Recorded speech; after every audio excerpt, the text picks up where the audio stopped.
नमस्कार, सगरमाथा प्राइम समाचारमा स्वागत छ। म प्रसन्न ढुङ्गाना। नमस्कार, म समीक्षा आचार्य। सबैभन्दा पहिले मुख्य समाचार। कोरोना संक्रमणका कारण पछिल्लो 24 घण्टामा 18 जनाको मृत्यु, 3790 जना संक्रमित, 2335 जना निको भए। अमेरिका र बेलायतका लागि प्रस्तावित राजदूतहरू विरुद्ध संसदीय सुनवाई समितिमा गम्भीर प्रकृतिका उजुरी पर्यो। 17 गते छलफल गर्ने समितिको निर्णय। रोल्पाको सुनसहरी गाउँपालिका 1 झङ्की गाउँको खानेपानीको पाइप पहिरोले बगायो। स्थानीय खोलाको फोहोर पानी पिउन बाध्य। विश्वमा कोरोना संक्रमणबाट मृत्यु हुनेको संख्या 11,19,000 नाग्यो। 4,03,66,000 भन्दा बढी संक्रमित।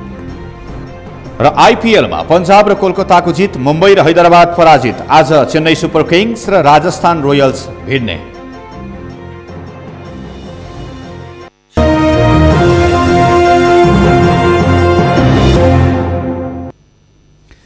सगरमाथा प्राइम समाचार अब विस्तारमा।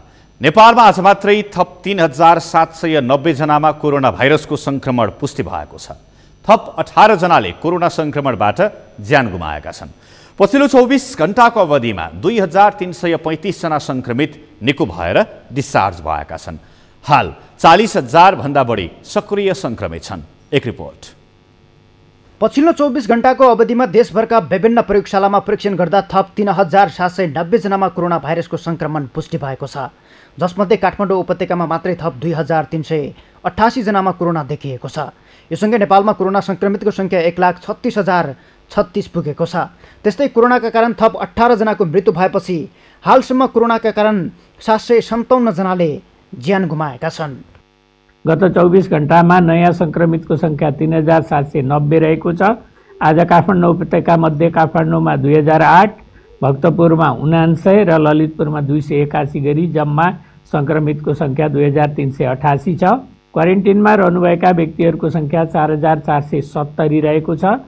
स्वास्थ्य मन्त्रालयका अनुसार सोमबार थप 2335 जना संक्रमित निको भएर घर फर्किएका छन्। हालसम्म 94,501 जना संक्रमितले कोरोना जितेका छन्। मुलुकमा संक्रमितको संख्या 1,36,000 बढी पुग्दा 40,778 जना सक्रिय संक्रमित रहेका छन्।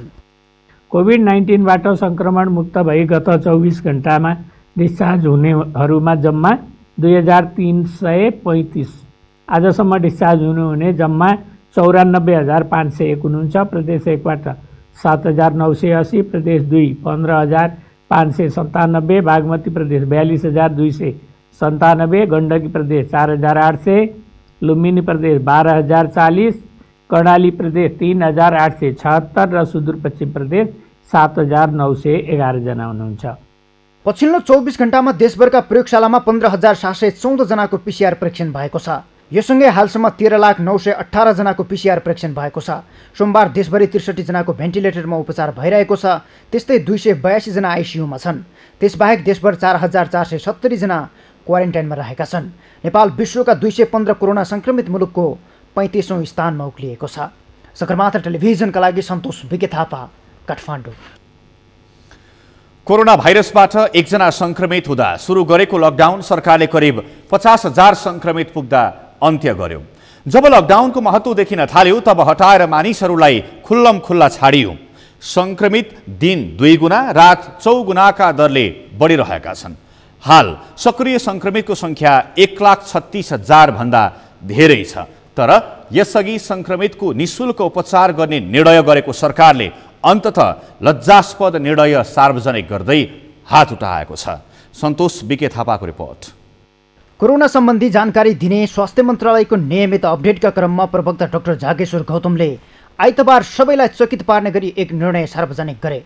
अबदेखि कोरोना संक्रमितले आफ्नो उपचार आफै गर्नुपर्नेछ, सरकारले खर्च गर्दैन। कोरोना संक्रमणबाट मृत्यु भए सब व्यवस्थापनको काम पनि आफै गर्नुपर्नेछ। सबै किसिमका व्यक्तिहरूको परीक्षण तथा उपचार व्यक्तिकै आफ्नै खर्चमा गराउने निर्णय भएको छ। यो निर्णय आजै 2077 कार्तिक 2 गतेबाट भर्ना तथा परीक्षण हुनेहरूमा सबै किसिमका सरकारी गैर सरकारी अस्पताल तथा प्रयोगशालाहरूमा लागू हुनेछ। यो निर्णयले धेरैलाई आतंकित बनाउने काम गर्यो। नेपालमा कोरोना संक्रमितको संख्या 2 जना हुँदा सरकारले देशभर लकडाउन गरेको थियो। लकडाउनका बेला कोरोना नियन्त्रणका काम तथा पूर्वाधार निर्माणलाई तीव्रता दिनुपर्ने भए पनि त्यसो नहुँदा पूर्वाधार तथा स्वास्थ्य उपकरण अभावमा संक्रमितहरूले ज्यान गुमाइरहेको तीतो यथार्थ हाम्रा बीचमा छ। अहिले अस्पतालमा अक्सिजन, भेन्टिलेटर तथा आइसियु मात्रै होइन, सामान्य बेड पनि पाउन सकिँदैन। यसकै प्रतिफल स्वरूप अस्पताल गएर उपचार गर्नुपर्ने 75% कोरोना संक्रमितहरू घरमै बसेर कोरोनासँग लडिरहेका छन्। अहिले कोरोना संक्रमितको संख्या 1,36,000 बढी छ। सरकारले नागरिकको जीवज्यान रक्षाका लागि खरो रूपमा उत्रिनुपर्ने वास्तविक समय अहिले आएको छ। तर सरकारले भने लज्जास्पद हरकत गर्दै पन्छिन खोजिरहेको छ। नागरिकले परीक्षण आफै, उपचार आफै र मरेपछि सब व्यवस्थापन पनि आफै गर्नुपर्ने भए सरकार के का लागि भन्ने प्रश्न खडा भएको छ। के सरकारको काम संक्रमितको संख्या गनेर बस्ने मात्रै हो त? जनस्वास्थ्यविदहरूको धारणा यस्तो छ। नेपाली नागरिक एउटा आधार मौलिक अधिकार हो, संविधानले पनि सुनिश्चित गरेको अधिकार छ नि। अब होइन तिमीहरूले आफैले तिर, तिमीहरू कर पनि तिर, तिमीहरू सबै आफैले तिर, हामी चाहिँ नि एकदम अब हात झिक्छौँ भन्न त अलि मिलेन नि त राज्यले, होइन? त्यो त गलत हो नि। यो त सरासर गलत मात्र होइन, म त एक किसिमले हेर्नु नि त अपराध भन्छु। राज्यले गर्ने कुनै कुरा यदि गैर जिम्मेवार छ भने त्यो अपराध हो। र एउटा आम नागरिक आज महिनाको 10,000 रुपियाँ कमाउने मान्छे र महिनाको 10 लाख कमाउने मान्छेले एउटै आँखाले हेर्न मिल्छ र? परीक्षण शुल्क लाग्छ 2,000-2,500 हो, सक्नेले तिर्छन् नि। त्यो नसक्ने वर्गले महिनाको 10,000 कमाउने मान्छेले परीक्षण कसरी गर्छ? अब एकचोटि गरेर पुग्दैन, दुईचोटि गर्नुपर्छ कतिजनालाई। राज्यले त तिर्दैन। अब सेवा लिनलाई उसले 1-2 लाख खर्च गर्न उसले कहाँ ल्याउँछ त पैसा? स्वास्थ्य मन्त्रालयको आदेशपछि केही सरकारी अस्पतालले पहिले पैसा जम्मा गरेपछि मात्रै उपचार गर्न उर्दिनै जारी गरेका छन्। कोरोना नियन्त्रण र रोकथामका लागि भन्दै सरकारले राज्यको ढुकुटीबाट झन्डै 15 अर्ब खर्चिएको छ। यसअघि 10 अर्बको हिसाब भने औपचारिक रूपमै सार्वजनिक गरेको थियो। कोभिडका नाममा राज्यले खर्चिएको रकम जनताकै पसिना हो, नागरिककै पैसाबाट सरकारमा रहेकाले निःशुल्क उपचारको सेवा पाउँदै आइरहेका छन्। पार्टीका नेतादेखि सरकारका प्रतिनिधि र आसेपासेले परीक्षणदेखि उपचारसम्म निःशुल्क गरिरहेका छन्। तर आम सर्वसाधारण जसलाई सरकारले उपचार गर्नै नसक्ने भन्दै हात उठाएपछि सरकार जनताका लागि कि माफियाका लागि भन्ने अन्यलता बढेको छ। के सरकार नागरिकप्रति जवाबदेही छ त? कि नागरिकको जीवज्यानमा सरकारले गैर जिम्मेवारी तरिकाले मजाक गर्न मिल्छ? यस्ता धेरै प्रश्नहरू अनुत्तरित बनेका छन्। सगरमाथा टेलिभिजनका लागि क्यामेरामा उत्सव वाग्लेका साथमा सन्तोष भिके थापा, काठमाडौँ। कोरोना कहरका बीच सांसदहरूलाई दशैं भत्ता दिने सरकारी निर्णयको चौतर्फी आलोचना भएपछि सरकारका मन्त्रीहरूले भत्ता नलिने निर्णय गरेका छन्। प्रमुख प्रतिपक्षी दल नेपाली कांग्रेसले आफ्ना सबै सांसदहरूलाई सरकारले दिएको दशैं भत्ता सरकारले बनाएको कोरोना उपचार कोषमा जम्मा गर्ने निर्णय गरेको छ। अमृतराज काफ्लेको रिपोर्ट। अहिले संघीय संसदको बजेट अधिवेशन अन्त्य भएर संसदका समिति बाहेकको पूर्ण बैठक बसेको छैन। बैठक नबसे पनि सांसदहरूलाई नियमित दिने सुविधा राजकोषबाट खर्च भइरहेको छ। त्यसबाहेक सांसदहरूलाई सरकारले दशैं भत्ता उपलब्ध गराएपछि सरकारको चौतर्फी आलोचना भइरहेको छ। कोरोनाको उपचार र परीक्षणमा व्यक्ति स्वयंले खर्च गर्नुपर्ने निर्णय गरेको सरकारले सांसदहरूलाई दशैं भत्ता दिने निर्णय गरेपछि त्यसको विरोध भइरहेको छ। सरकारी कदमको विरोध गर्दै प्रमुख प्रतिपक्ष दल नेपाली कांग्रेसले संस्थागत निर्णय नै गरेर कांग्रेस सांसदहरूको दशैं भत्ता सरकारले बनाएको कोरोना उपचार कोषमा जम्मा गर्ने निर्णय गरेको छ। कांग्रेस सांसदहरूले पाउने झन्डै 40 लाख बढी रकम कांग्रेसले कोरोना उपचार कोषमा जम्मा गर्ने निर्णय गरेको छ। प्रमुख प्रतिपक्ष दलले निर्णय गरेपछि सरकारमाथि समेत दबाव बढेको थियो। सरकारले समेत मन्त्रीहरूले पाउने दशैं भत्ताको रकम कोरोना उपचार कोषमै जम्मा गर्ने निर्णय गरेको छ। सम्माननीय प्रधानमन्त्रीज्यू लगायत मन्त्री परिषदका सम्पूर्ण सदस्यहरूले यस वर्षको दशैं खर्चबाट प्राप्त रकम कोरोना भाइरस संक्रमण रोकथाम नियन्त्रण तथा उपचार कोषमा उपलब्ध गरे यस रोगको नियन्त्रण रोकथाम र उपचारमा सहयोग ल्याउने निर्णय गरेको छ। आम नागरिक कोरोना कहरमा परेका बेला राज्यले नागरिक आफै उपचार र परीक्षणमा खर्च गर्न उर्दी जारी गरेको बेला सांसदहरूले भत्ता लिने निर्णयको चौतर्फी आलोचना भएको थियो। तर अन्तिममा सरकार समेत पछि हटेको छ। नागरिकको स्वास्थ्य सरकारको जिम्मेवारी रहेको भन्दै कोरोना उपचारका लागि काठमाडौँ सहितका देशका विभिन्न स्थानमा आइसोलेसन बेड थप्ने निर्णय समेत सरकारले गरेको जनाएको छ। प्रमुख प्रतिपक्ष दल कांग्रेसले भने सांसदहरूलाई दिने पूर्वाधार विकास कार्यक्रम अन्तर्गतको रकम समेत कोरोना उपचार कोषमा जम्मा गर्ने व्यवस्था मिलाउन सरकारसँग माग गर्दै आएको थियो। सगरमाथा टेलिभिजनका लागि क्यामेरामा सुरेन्द्र राउतका साथमा अमृतराज काफ्ले, काठमाडौँ। प्रधानमन्त्री केपी शर्मा ओली र मन्त्री परिषदका सबै मन्त्रीले आफूले पाउने दशैं खर्च कोरोना कोषमा जम्मा गर्ने भएका छन्। मन्त्री परिषदका निर्णय सार्वजनिक गर्न आज सिंहदरबारमा आयोजित पत्रकार सम्मेलनमा सरकारका प्रवक्ता सञ्चार तथा सूचना प्रविधि मन्त्री पार्वत गुरुङले प्रधानमन्त्री सहित सबै मन्त्रीहरूले दशैं खर्च कोषमा जम्मा गर्ने निर्णय गरेको जानकारी दिनुभयो। उहाँले प्रदेश र स्थानीय तहका पदाधिकारीलाई पनि दशैं भत्ता कोरोना कोषमा जम्मा गर्न आग्रह गर्नुभयो। मन्त्री परिषदको निर्णय सार्वजनिक गर्दै प्रवक्ता गुरुङले नेपाल भरका श्रम सम्बन्धी मुद्दा हेर्ने अधिकार क्षेत्र तोक्ने र काठमाडौँको मुकाम रहने गरी श्रम अदालत गठन निर्णय भएको जानकारी दिनुभयो। अदालतको अध्यक्षमा रामप्रसाद ओली र सदस्यमा प्रेम कुमार राई र निशा बानियालाई नियुक्त गरिएको छ। त्यस्तै नेपाली सेनाका प्राविधिक महासेनानी गजेन्द्रनाथ कर्माचार्यको पदावधि थप गर्ने निर्णय बैठकले गरेको प्रवक्ता गुरुङले जानकारी दिनुभयो। प्राप्त रकम कोरोना भाइरस संक्रमण रोकथाम नियन्त्रण तथा उपचार कोषमा उपलब्ध गराई यस रोगको नियन्त्रण रोकथाम र उपचारमा सहयोग पुर्याउने निर्णय गरेको छ। दशैं हाम्रो महान चाड भए पनि कोरोना महामारीको चपेटमा हामी सबै परेकोले यसपटकको दशैंलाई सामान्य रूपमा घर परिवारमा सीमित राखी मनाउनु पर्ने बाध्यता छ।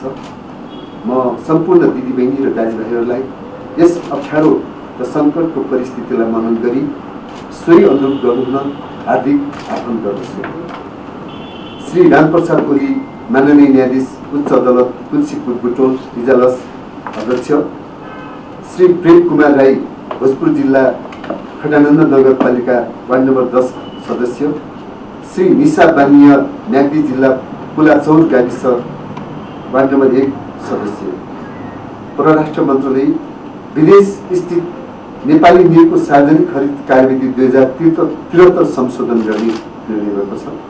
रक्षा मन्त्रालयको नेपाली सेनाका प्राविधिक महासेनानी गजेन्द्रनाथ कर्मचारीको पदावधि 2080-8-23 सम्म 3 वर्ष पदावधि थप गर्ने निर्णय गरेको छ।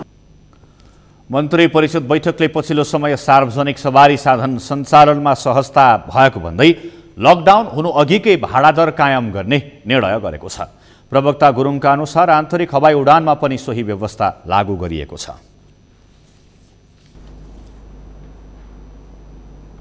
संसदीय सुनवाई समितिमा अमेरिका र बेलायतका लागि प्रस्तावित राजदूतहरू विरुद्ध उजुरी परेका छन्। अमेरिकाका लागि प्रस्तावित राजदूत युवराज खतिवडा र बेलायतका लागि प्रस्तावित राजदूत लोकदर्शन रेग्मी विरुद्ध गम्भीर प्रकृतिका उजुरी परेको संसदीय सुनवाई समितिले जानकारी दिएको छ। अमेरिका, बेलायत र दक्षिण अफ्रिकाका लागि प्रस्तावित राजदूत विरुद्धका उजुरी संसदीय सुनवाई समितिले आज खोलेको हो।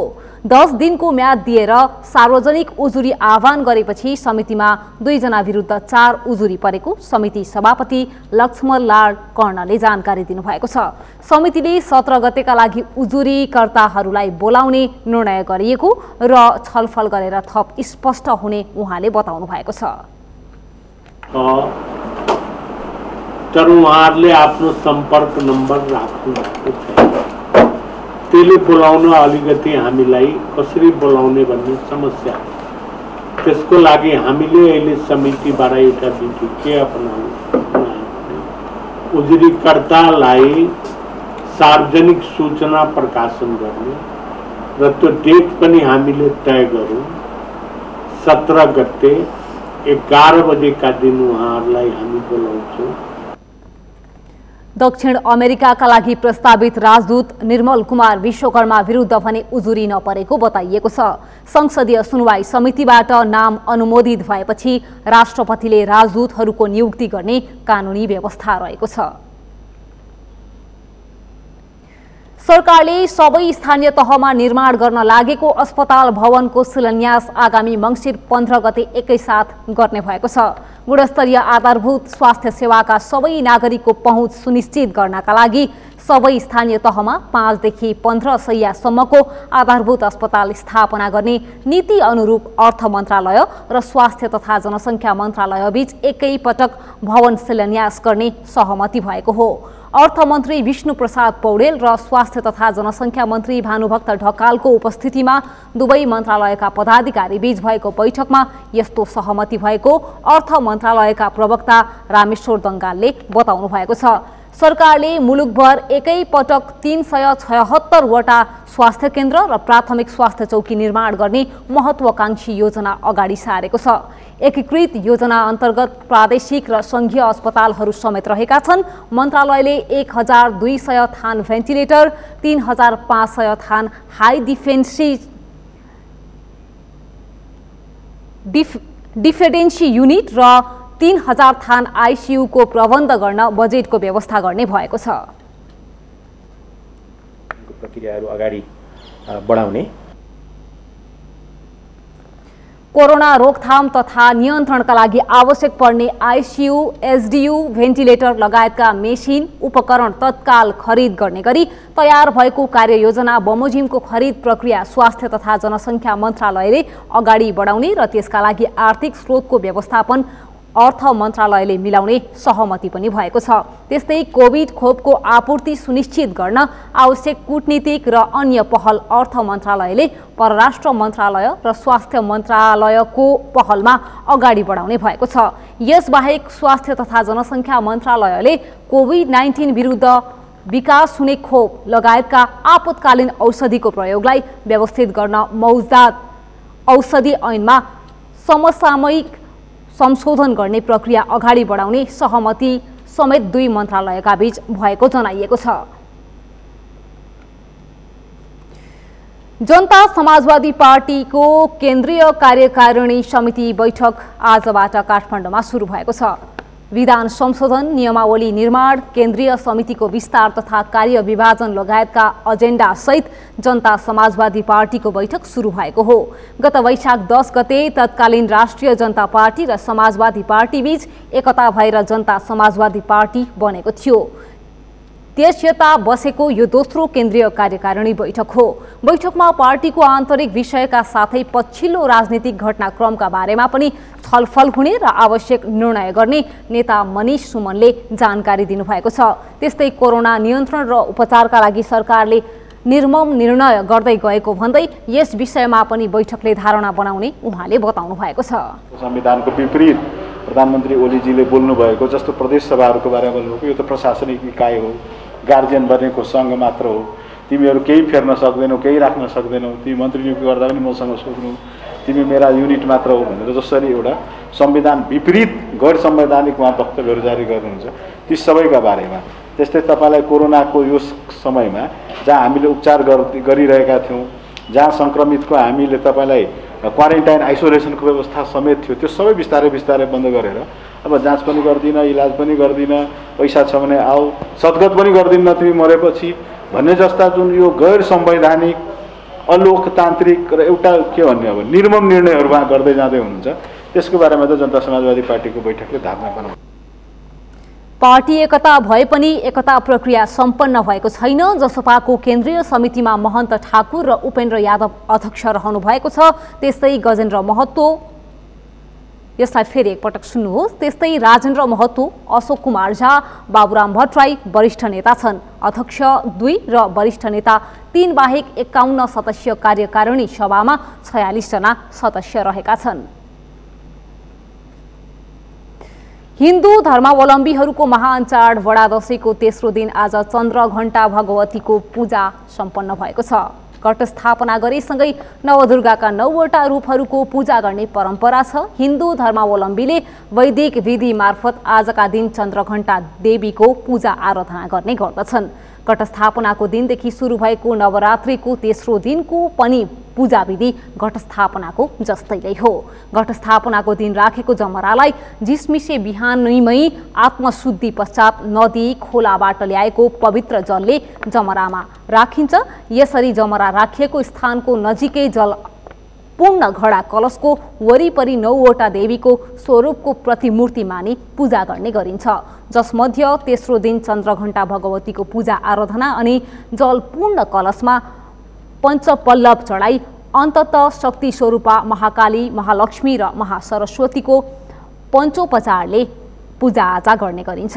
यसका अतिरिक्त कलशमा अष्टमङ्गलका शुभ चिन्हहरूद्वारा पूजित गरेको पाइन्छ। यस दिन पनि सम्पूर्ण देवी देवता, तीर्थ, पावनी, नदीनाला, सप्तसागर, सप्तद्वीप आदि सबैलाई समाहित गरी दसैँ पूजा गरिएको हुन्छ। अघिल्ला वर्षहरूमा देशभरका शक्तिपीठहरूमा भक्तजनहरूको भिड लाग्ने भए पनि यस वर्ष कोरोना संक्रमण जोखिमका कारण सार्वजनिक पूजामा रोक लगाइएको छ।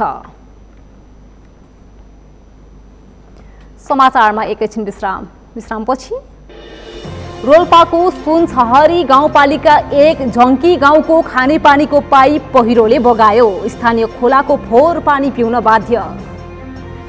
भाटभटिनी सुपरमार्केटबाट अनुमति बिना खसी बोकाको मासु बिक्री गरेको भेटियो। तत्काल अनुमति पत्र लिन काठमाडौँ महानगरको निर्देशन। र विश्वभर कोरोना संक्रमणबाट मृत्यु हुनेको संख्या 11,19,000 नाग्यो। 4,03,66,000 बढी संक्रमित।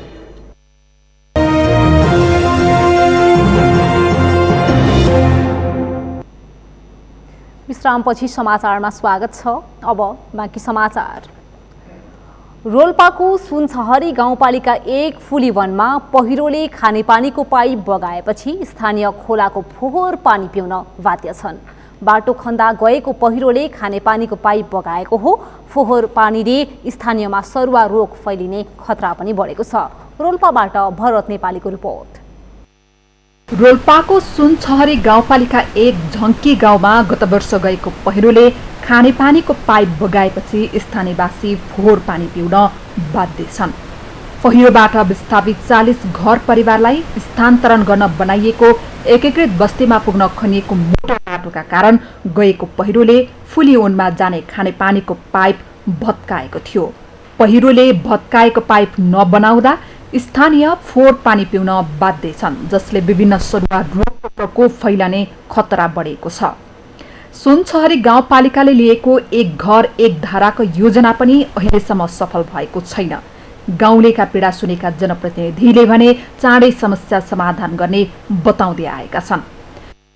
स्थानीय लेभलबाट हाम्रो वडाबाट जुन तरिकाले चाहिँ हामीले चाहिँ व्यवस्थापन गर्नुपर्ने त्यो चाहिँ हामीले चाहिँ क्रमिक रूपले जस्तै अब साबिकको सेरम गाविसको चाहिँ अहिलेको सुनछहरी गाउँपालिका 1 नम्बर वडाको हकमा चाहिँ पारित ठुलो गाउँ सेरम साबिकको 3वटा वडा र उतापट्टिको चाहिँ एउटा वडा गरेर 4वटा वडाले चाहिँ हामीले चाहिँ 1 घर 1 खानेपानी बनायौँ र त्यो बनाइसके प्रदेश सरकार र यहाँको स्थानीय तहबाट चाहिँ म्याचिङ गरेर हामीले चाहिँ त्यहाँको चाहिँ लगभग 2-250 घर परिवारलाई चाहिँ घरधुरीलाई चाहिँ हामीले 1 घर 1 धारा निर्माण गराइसकेका छौँ र वडाको पनि निरन्तरता त्यो क्रममै छ 1 घर 1 धारा बनाउने र अहिले थप प्रदेश सरकारबाट नै आएको रकमबाट 15 करोड रकमबाट चाहिँ फुलीवनको साबिकको 5 नम्बर वडा अहिलेको 1 नम्बर वडाभित्र 3 नम्बर तोलमा चाहिँ 1 घर 1 धारा बनाउनको निम्ति हामीले क ख ग ग 4वटा शीर्षकमा चाहिँ हामीले 4वटा मुहानको चाहिँ उसमा चाहिँ 1 घर 1 धारा।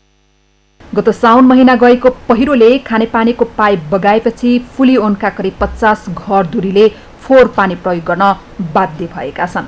फुलीओन गाउँबाट 1 गाग्री पानी लिन 2 घण्टा टाढाको खोलामा जानुपर्ने बाध्यता छ। गाई गोरु र मानिसले खानेपानी एउटै रहेको स्थानीय सरकारले देखे पनि समस्या समाधानको पहल नै नगरेको स्थानीयको आरोप छ।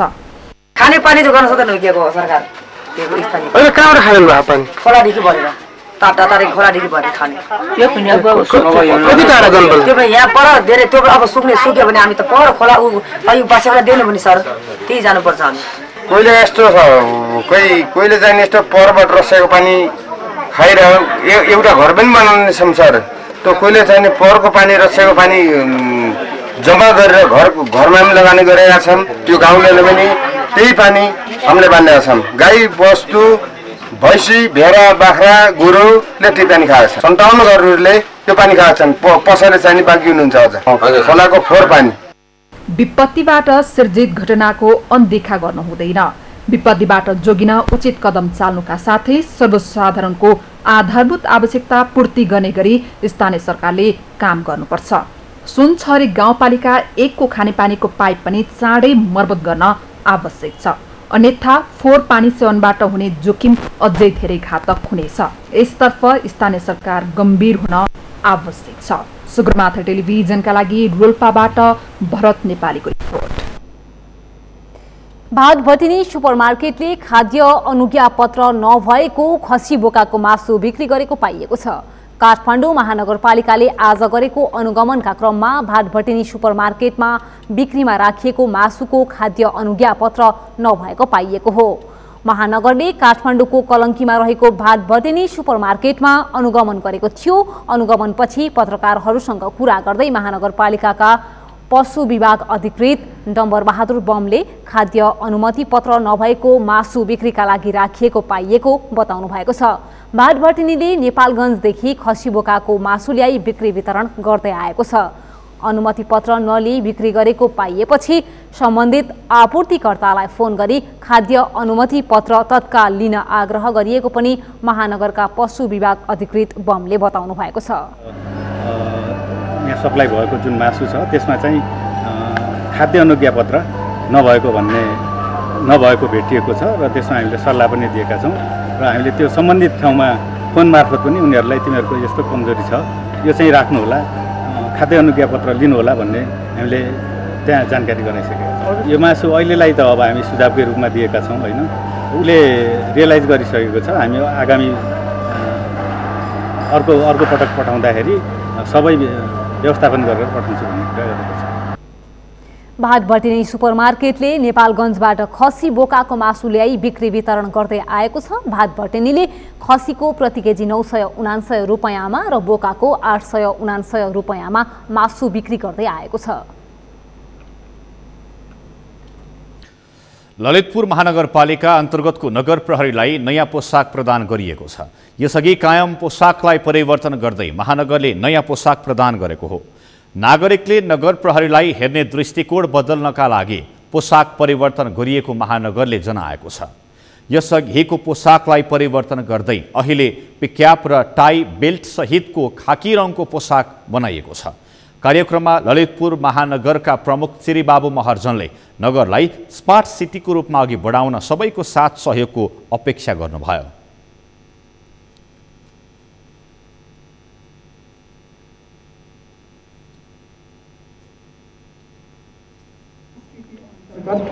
ललितपुर महानगरपालिकालाई अग्रसर बनाउने भन्ने हाम्रो एउटा जुन चाहना छ, त्यो चाहना अन्तर्गत हामीले विविध कार्यहरू गर्दै आइरहेका छौँ। त्यो मध्ये हाम्रो संविधान प्रदत्त स्थानीय तहको जुन अधिकार छ, त्यो अधिकार मध्ये चाहिँ स्थानीय तहले आफ्नै किसिमको महानगर स्तरीय प्रहरीको व्यवस्थापन गर्न सक्ने भन्ने जुन एउटा प्रावधान छ, त्यो प्रावधानमा टेकेर हामीले चाहिँ ललितपुर महानगरपालिकाको प्रहरी नगर प्रहरीको बारेमा पनि यसलाई पनि स्मार्ट बनाउनै पर्छ।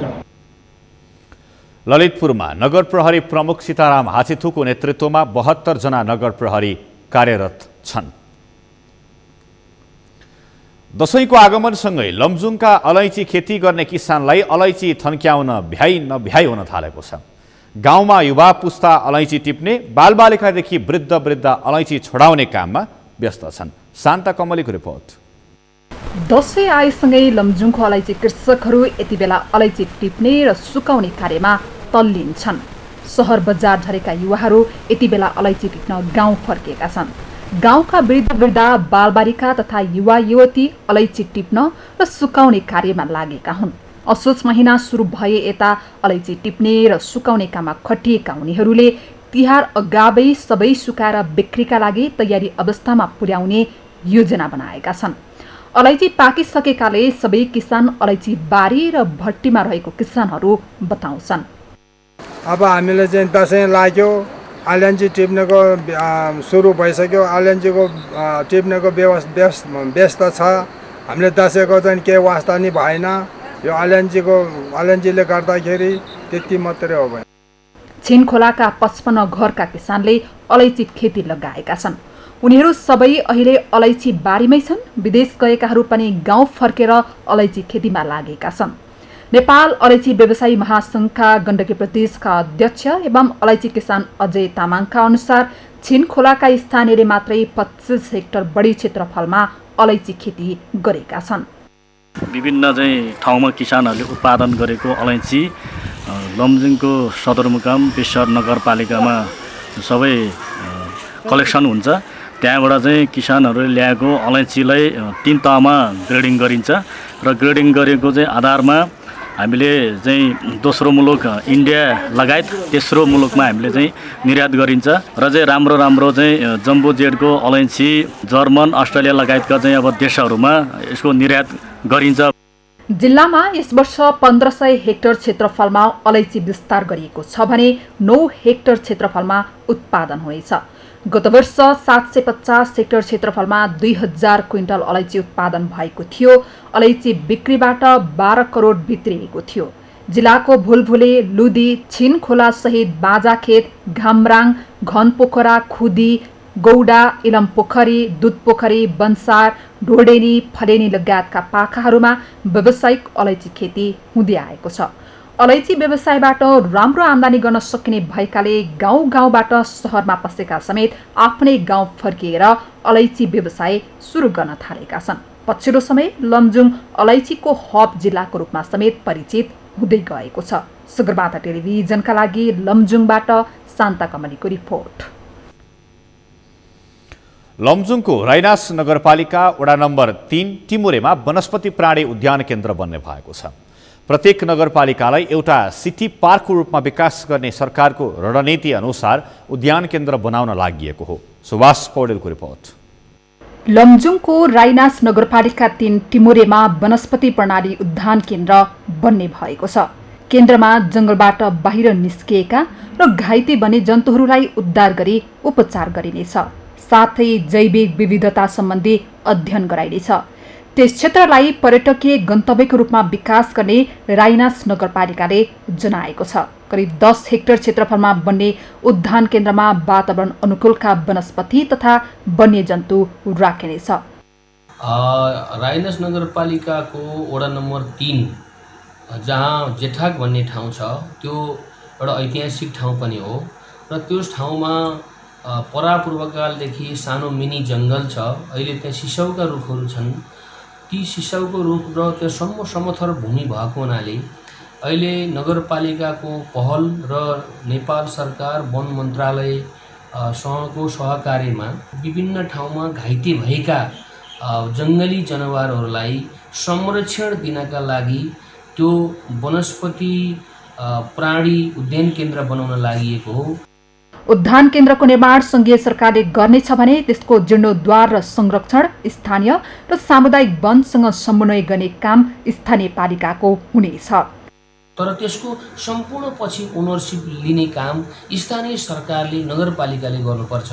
अहिले निर्माण काम भइसके पछाडि त्यसको जीर्णोद्धार गर्ने, त्यसको संरक्षण गर्ने, स्थानीय समुदायहरूसँग कोर्डिनेसन गर्ने, सामुदायिक वनसँग कोर्डिनेसन गर्ने सबै काम चाहिँ स्थानीय सरकार नगरपालिकाले गर्नुपर्ने भएको हुनाले त्यही किसिमको वन मन्त्रालयका साथीहरू, त्यहाँका विज्ञ साथीहरू, नेपाल सरकारका कर्मचारीहरूसँग हामीले कोर्डिनेसन गरिरहेका छौँ।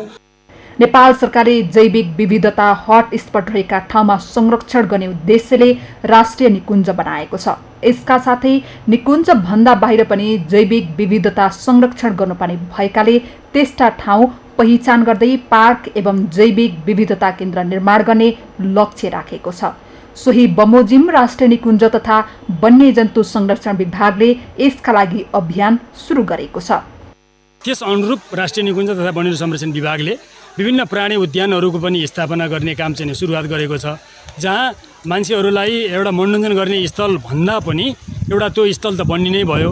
जैव विविधताको संरक्षण गर्ने, बाहिर निस्किएका वन्यजन्तुहरू, घाइते वन्यजन्तुहरूको रेस्क्यु गरेर त्यहाँ ल्याएर रेस्क्यु सेन्टरको रूपमा विकास गर्ने, अनि मान्छेहरूलाई चाहिँ अध्ययन अनुसन्धान गर्ने, मान्छेहरूको लागि एउटा एजुकेसनको संरक्षण शिक्षाको चाहिँ एउटा चाहिँ स्थलको रूपमा पनि विकास गर्ने, त्यो क्रममा चाहिँ अहिले यो राइनास नगरपालिकाको यो चाहिँ महत्त्वपूर्ण ठाउँ।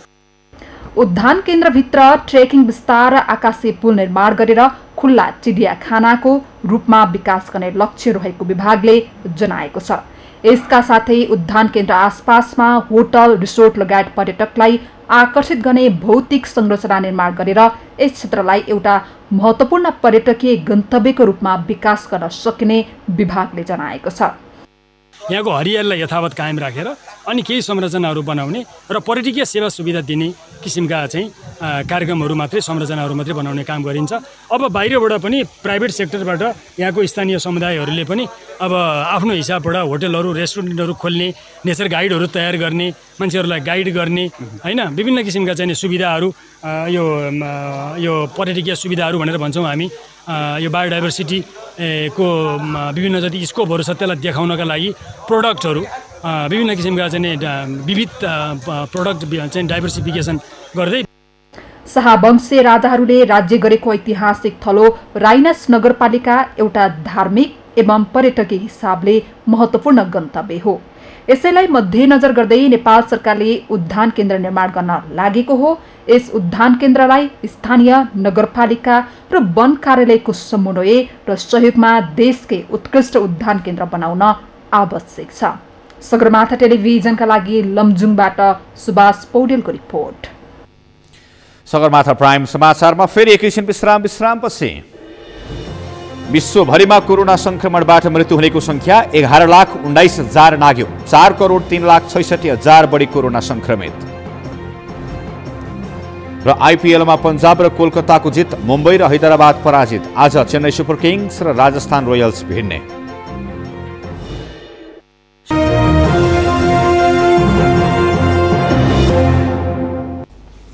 अब पालो अर्थ समाचारको। अर्थ समाचारका प्रायोजक हो आफ्नो विश्वास हो त्रिशक्ति सिमेन्ट। सरकारले आजबाट काठमाडौँ उपत्यकामा दशैंका लागि खसी बोका बिक्री सुरु गरेको छ। काठमाडौँको थापाथली स्थित खाद्य व्यवस्था तथा व्यापार कम्पनी लिमिटेडले आज बिहान 8 बजेबाट जिउँदो खसी बोकाको बिक्री थालेको हो। यसपटक जिउँदो खसी बोकाको मूल्य प्रति किलो 10 रुपैयाँ छुटसहित 550 रुपैयाँ तोकिएको छ। पुष्कर खतिवडाको रिपोर्ट। सरकारले यस वर्षको दशैं लक्षित खसी बोकाको बिक्री सोमबार बिहान 8 बजेबाट थालेको छ। खाद्य व्यवस्था तथा व्यापार कम्पनी लिमिटेडको थापाथली स्थित प्रादेशिक कार्यालय परिसरबाट दशैंका लागि खसी बोका बिक्री वितरण थालिएको हो। सहुलियत दरमा खसी बोकाको बिक्री सुरु भएसँगै खरिद गर्नेहरूको भिड लागेको छ। खाद्यबाट अन्यन्त्र भन्दा सस्तोमा जिउँदो खसी बोका बिक्री सुरु भएपछि उपभोक्ताको भिड लागेको हो। खसी बोका किन्नेहरू कोरोना संक्रमणको प्रभाव नगरी थापाथली पुगेका हुन्।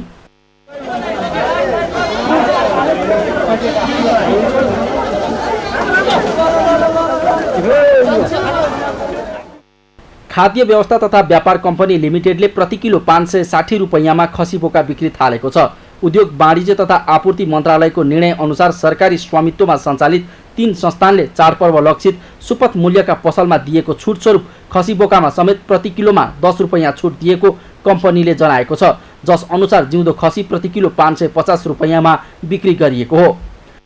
पालिको बडा दशैंको अवसरमा चाहिँ हामीले खसी बोका बिक्री वितरण चाहिँ सोमबार बिहान 8 बजेबाट सुरु गरेका छौँ। जसमा चाहिँ बिक्री मूल्य चाहिँ 560 रुपैयाँ प्रति केजी निर्धारण भएको छ। जुन निर्धारित मूल्यमा प्रति केजी रु 10 चाहिँ हामीले छुटको व्यवस्था मिलाएका छौँ। यस वर्ष 2000 को संख्यामा खसी बोका र 1000 च्याङ्ग्रा बिक्री गर्ने योजना बनाए पनि कोरोना संक्रमणको जोखिमलाई मध्यनजर गर्दै 1000 खसी बोका मात्र बिक्री गर्ने कम्पनीले जनाएको छ। यसपटक च्याङ्ग्रा भने बिक्रीमा राखिएको छैन। दाङ र मकवानपुरको मजवानपुरबाट पहिलो पटक खसी बोका काठमाडौँ आइपुगेपछि कम्पनीले मूल्य निर्धारण गरेर सोमबारबाट बिक्री वितरण थालेको हो। कम्पनीका अनुसार पहिलो चरणमा दाङबाट 200, मकवानपुरबाट 205 र अन्यन्त्रबाट 200 गरी 605 खसी बोका काठमाडौँ ल्याइएको छ। नेपाली चाहिँ हामीले अहिलेसम्मको योजना अनुरूप चाहिँ 1000 वटा खसी बोका चाहिँ बिक्री गर्ने हिसाबले तयारी गरेका छौँ। जसमा चाहिँ अहिलेसम्म चाहिँ हामीसँग 605 वटा खसी बोका आइसकेका छन् र यो धमाधम बिक्री भइरहेको छ। यस वर्ष हामीले च्याङ्ग्रा चाहिँ बिक्री वितरणमा राखेका छैनौँ। हाल उपत्यकाको बजारमा जिउँदो खसी बोकाको प्रति किलो अधिकतम 650 रुपैयाँसम्म बिक्री हुने गरेको छ। तर खाद्यले बजारभन्दा सस्तो मूल्यमा बिक्री वितरण गरेपछि मानिसहरू कोरोना संक्रमण कालमा समेत जोखिम मोलेर खसी बोका किन्न भिड लाग्ने गरेका छन्। खाद्यले खसी बोका किन्न बिहान 8 बजेदेखि अपराह्न 4:30 बजेसम्म समय छुट्याएको छ। सगरमाथा टेलिभिजनका लागि पुष्कर खतिवडा, काठमाडौँ। यो सँगै हामी प्राइम समाचारको अन्त्यमा छौँ। मुख्य समाचार फेरि एकपटक। कोरोना संक्रमणका कारण पछिल्लो 24 घण्टामा 18 जनाको मृत्यु, 3,790 जना संक्रमित, 2,335 जना निको भए। अमेरिका र बेलायतका लागि प्रस्तावित राजदूतहरू विरुद्ध संसदीय सुनवाई समितिमा गम्भीर प्रकृतिका उजुरी, 17 गते छलफल गर्ने समितिको निर्णय। रोल्पाको सुनसहरी गाउँपालिका 1 झन्की गाउँको खानेपानीको पाइप पहिरोले बगायो, स्थानीय खोलाको फोहोर पानी पिउन बाध्य। विश्वभर कोरोना संक्रमणबाट मृत्यु हुनेको संख्या 11,19,000 नाग्यो, 4,03,66,000 भन्दा बढी संक्रमित। र आइपिएलमा पंजाब र कोलकाताको जित, मुम्बई र हैदराबाद पराजित। आज चेन्नई सुपर किङ्स र राजस्थान रोयल्स भिड्ने।